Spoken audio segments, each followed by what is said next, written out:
Kwa nini kwenye programu zangu huwa nashauri watu watumie mafuta, vyakula vya mafuta zaidi kuliko vyakula vya wanga?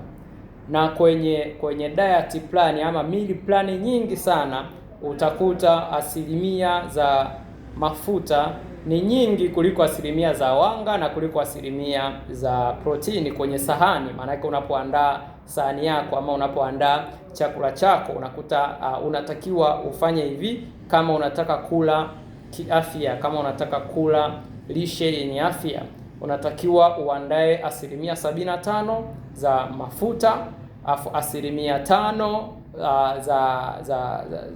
za carbohydrate, afu asilimia 20 za protini. Kwa nini meal plan nyingi zinacheza hapo kwenye asilimia 75, asilimia 5, asilimia 20?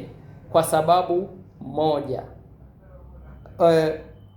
mafuta yana uwezo wa kuupa mwili nguvu mara 2 zaidi ya vyakula vya wanga na sukari, kitu ambacho watu wengi hawajui, au ni kwa sababu labda uvumi mwingi ama miongozo ya lishe hususan kutoka nchi za Ulaya hususan Marekani zenyewe zimedirect kwamba wanga unatakiwa uwe asilimia 50 mpaka asilimia 60. Lakini ukweli ni kwamba kama unahitaji kula lishe bora, kama unahitaji kula lishe bora, vyakula vya wanga si muhimu kivile kuviinclude katika lishe yako. Yaani carbohydrate si muhimu kivile.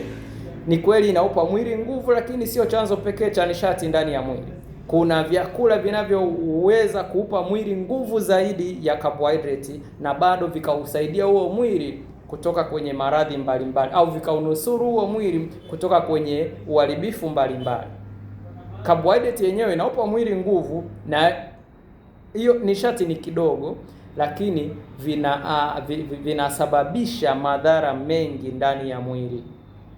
Ukiangalia matatizo ya kitambi, matatizo ya upungufu wa nguvu za kiume, matatizo ya labda tuseme madonda ya tumbo, matatizo ya pressure, matatizo ya kisukari, matatizo ya uzito mkubwa, matatizo ya mvurugiko wa homoni, matatizo ya uvimbe kwenye kizazi, matatizo ya ugumba kwa mwanamke, asilimia 99 yanasababishwa na mwili kushindwa kustahimili wanga.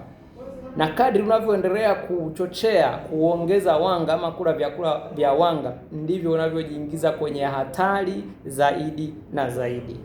Kwa hiyo kwenye programu zangu zote, kwa sababu mimi nina watu ninahusika na watu wenye changamoto za pressure, changamoto za kisukari, changamoto za moyo, changamoto za uzito mkubwa, changamoto ya masuala ya hormonal imbalances, kwenye programu zangu zote huwa tuna eliminate kabisa matumizi ya vyakula vya wanga na sukari pamoja na mbegu za mafuta. Na sababu ni hii. Tuna aina 3 ya vyakula vikuu. Aina 3 ya vyakula vikuu. Aina ya kwanza ni vyakula vya wanga, aina ya pili ni vyakula vya protini, aina ya 3 ni vyakula vya mafuta. Hii ni aina ya vyakula vikuu.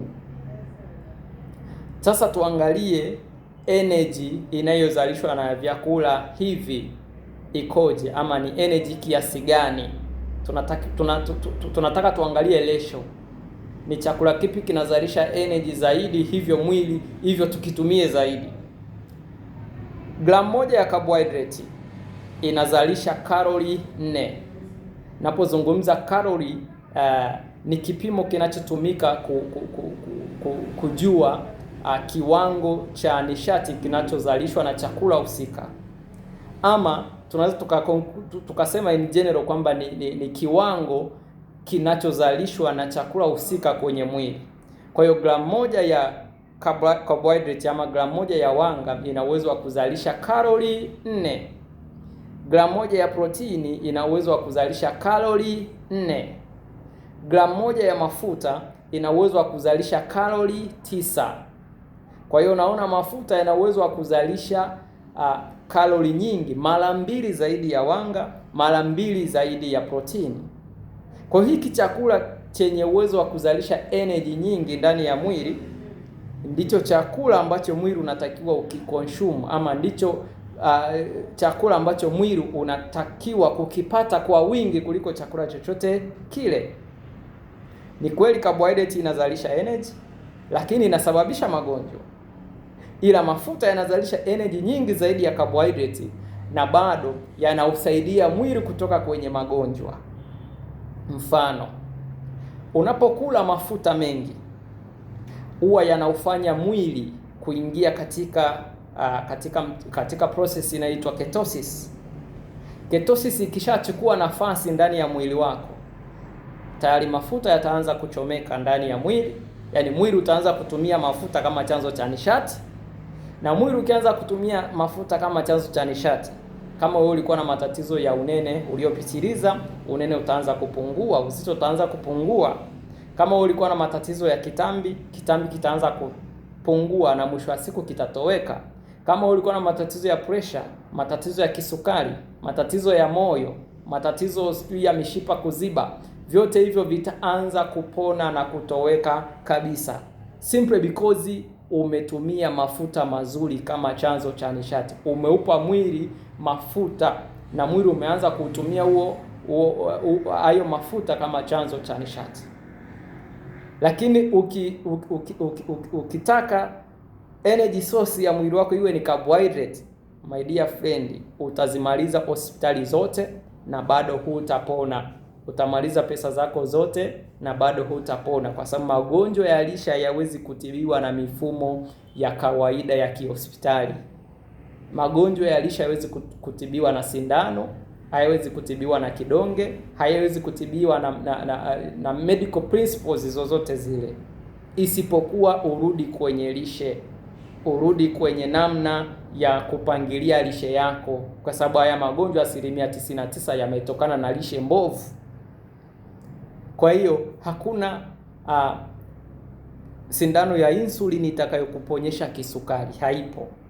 Hakuna kidonge kitakachokuponyesha pressure, hakipo. Hakuna kidonge kitakachokuponyesha moyo, hakipo. Hakuna kidonge kitakachokufanya upungue uzito, hakipo.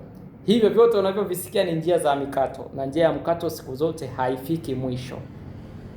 Kwa hiyo kama unahitaji uponyaji wa kweli kupitia lishe, hakikisha sahani yako ina 75% ya mafuta, 20% ya protini, kwa sababu protini zinahusika kwenda kujenga mwili, alafu 5% ya carbohydrate, ama uondoe kabisa carbohydrate kwenye lishe yako. Kwenye meal plan ambayo mimi na washauri wengi kutumia, ambayo ni keto diet ama ketogenic diet, huwa tunashauri at least utumie gramu 20 mpaka 50 za carbohydrate. Alafu nyingine zote zinazobaki ni mafuta na protini. Kwa hiyo na hii ndo sababu ya kwa nini ukitumia vyakula vya mafuta unaweza kukaa muda mrefu bila kuhisi njaa. Nitakuja nieleze siku nyingine. Kama unahitaji kujiunga na programu zetu, unahitaji maelezo zaidi, tupigie simu. Simu yangu ni 0756376971.